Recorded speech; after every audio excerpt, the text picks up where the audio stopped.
So, for the positive half of my V secondary, I said that the voltage is going to be in V1 with the help of D1. So D1 is forward bias, R1, and I come back. Only one diode, okay? And that diode is going to be D1. So I show a sine wave, and I write down D1 in there, because it's D1 that's producing that voltage. That's at the upper half. This middle point, we're going to call that a reference point. Sometimes also labeled as ground. Reference or ground. So all voltages are going to be with respect to that reference point.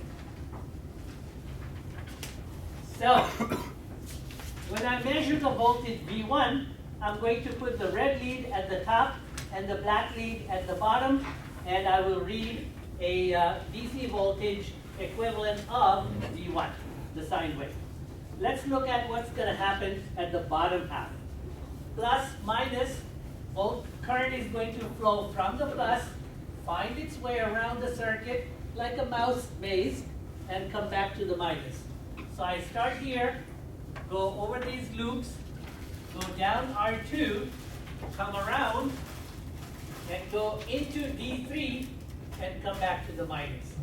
So that's going to be plus here, minus here. In the previous case, it was plus minus. And so, this time, if I put my scope or my multimeter and I connect the red lead at the bottom and the black lead at the reference point, I'm going to read a negative voltage. And on the scope, I will see a negative sine wave. So that's going to go like this. And the contribution is from D3 becoming forward biased. So I'm going to write D3 there. So this is all happening for the positive half of my sine wave. There is a voltage developed at V1 with the help of D1.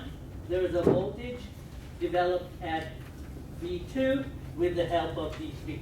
That's because of the positive half of the sine wave. Okay? Now let's look at the negative half. This guy here.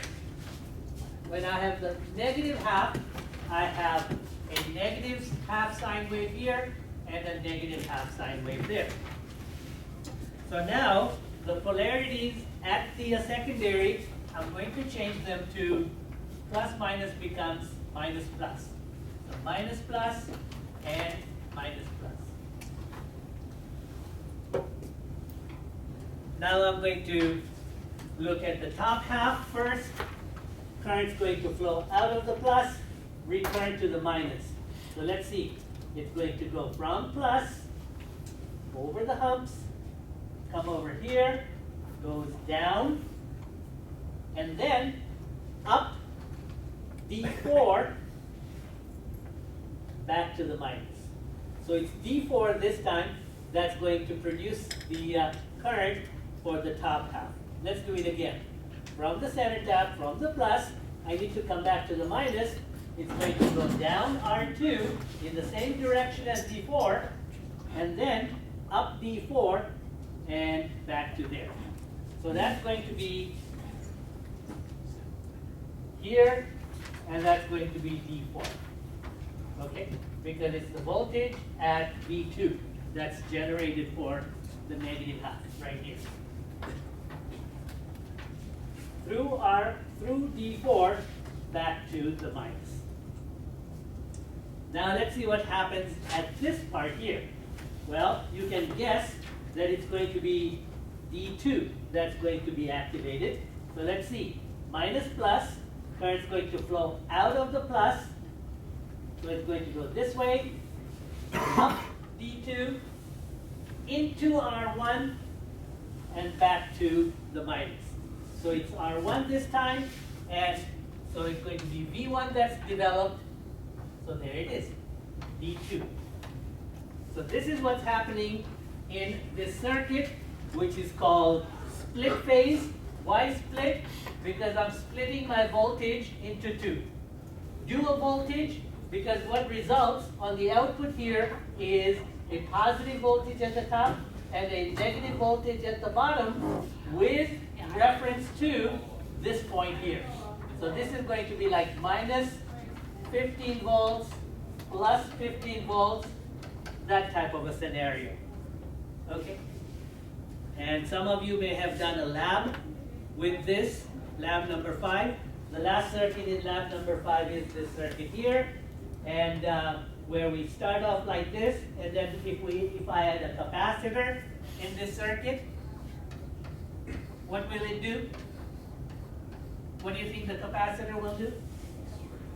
Smooth it out. So it'll straighten this out, and my voltage, if it is a small capacitor, it's going to do this. If it's a big capacitor, it'll do this. Okay? And with a big capacitor, my output will be basically the peak voltage there. Okay? So this is called a dual voltage split phase, and because we have done this circuit many times, whether it is with a single diode or with 2 diodes or with 4 diodes, I'm going to let you do these calculations at the bottom of page 1 as a homework. So for Friday or next week, we're going to have 2 homework questions. Homework notes 8, page 1. So you're going to fill out those numbers there, okay, as part of homework. You'll calculate V secondary RMS divided by 2, V secondary peak, divide that by 2, V rectified peak, and then V DCF. Okay,